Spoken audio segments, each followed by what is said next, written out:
Hello there, it's Carrie Rhodes here. Welcome back to my YouTube channel and a new card making video. Today I am hopping along with the design team from Not Too Shabby. We are just introducing ourselves as a design team for 2024 and sharing with you some of our favorite things from the Not Too Shabby shop. Now, I was previously on the Not Too Shabby design team, and my favorite thing and the first thing I ever used from Not Too Shabby was their digital stamps. So today I'm going to show you how I play with them.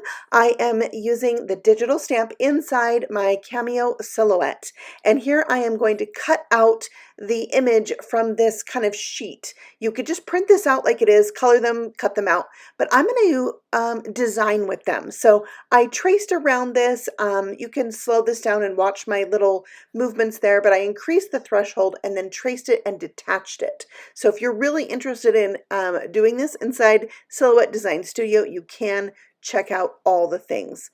I did go ahead and make sure that this was not set to a cut line because I want to print this. But what I also want to do is have a cut line to cut around it like it's going to be a die cut stamped image. So I'm showing you how to do that with the offset tool there, and I adjusted the size so it's close, and then I can duplicate these and adjust the size and have them be any size I like, which is what I absolutely love about digital images. So I'm not going to use the cupcake by itself. I want to design a cluster of images from this Sprinkled with Love digital stamp set into a new configuration. So I'm going to have some of these cookies on either side of my cupcake. So there's this heart-shaped sandwich cookie. I'm going to do 2 of those, and what I've done is that white rectangle you see on my grid mat there, that is about the size of a card front panel that would go onto an A7 size card. So it's 4 3/4 by 6 3/4.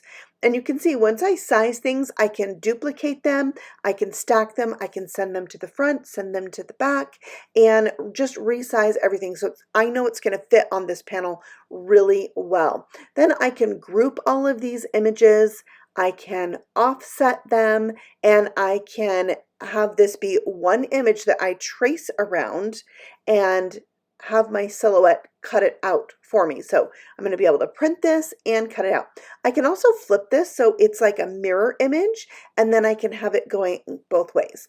You can see I have 4 on there so that I can have some in different sizes.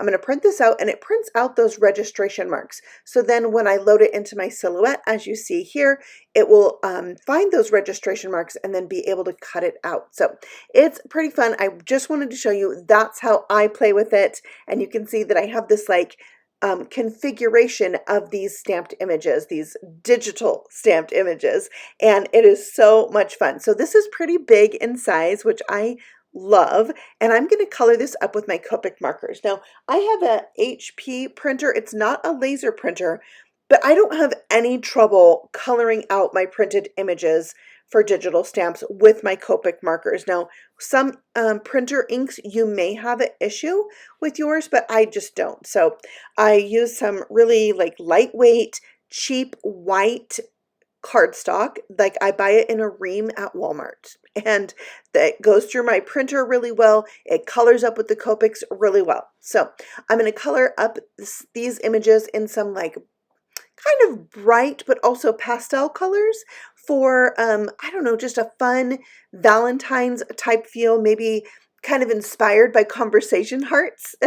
And I think it's just really pretty to have a mix of the pink, purple, yellow, kind of a seafoam green color, and then of course we're going to do chocolate chip cookies. So you'll see that all come together and how easy it is to color on this really inexpensive lightweight cardstock. I am going to do a little lavender cookie here, so we'll talk a little bit about the coloring.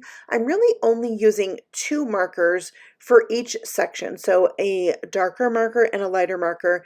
I'm laying down my darker color first and then softening that out with my lighter color, and it seems to work fine. Also, I am coloring over the top of the sprinkles here on these cookies.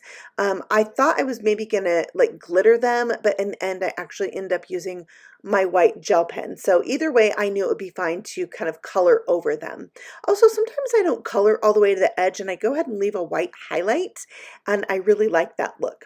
All right, so here for the chocolate chip cookies, I am using E33 as my darkest color and really concentrating on the edge and where the cookies meet, where they're stacked up to kind of create a shadow.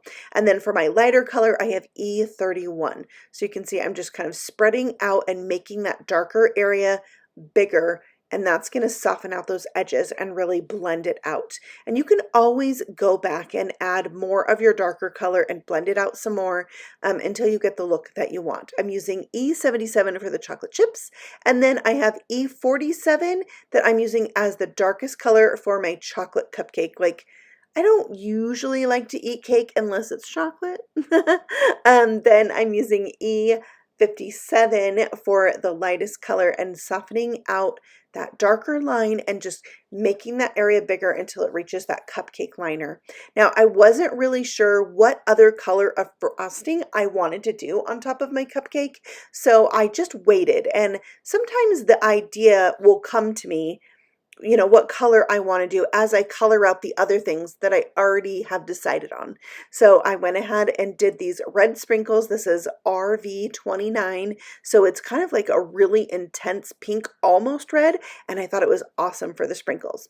So I decided to go ahead and leave the rest of my frosting white, but I knew I wanted to do a little bit of a shadow. So I brought in my neutral gray N1, and then I softened that out with my colorless blender. So just a really subtle shadow in there, and that worked out perfectly for my frosting. And then it was time to color out my cupcake liner. I really did not know what color I wanted to do the cupcake liner, so I asked my daughter and she suggested this really light kind of seafoam green teal color. So that's what I did, and I really love how it turned out. It actually inspired the background for my card too. So BG13 is my darkest color here. You can see I'm just following the cupcake liner and also putting a shadow where the cookies overlap the cupcake.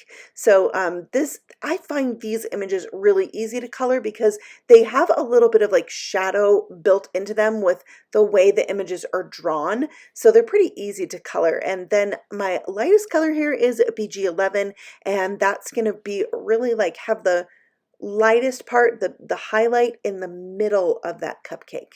So there it is. I think it turned out so cute. I love food images, and I just so enjoy digital images, being able to adjust the size of them and make them fit what I want for my card. Now, if you don't have all the capabilities of Silhouette or another designing program for digital stamps, you could always cut out, you know, print and cut these out separate and arrange them in a way like this and still have fun with your digital stamps.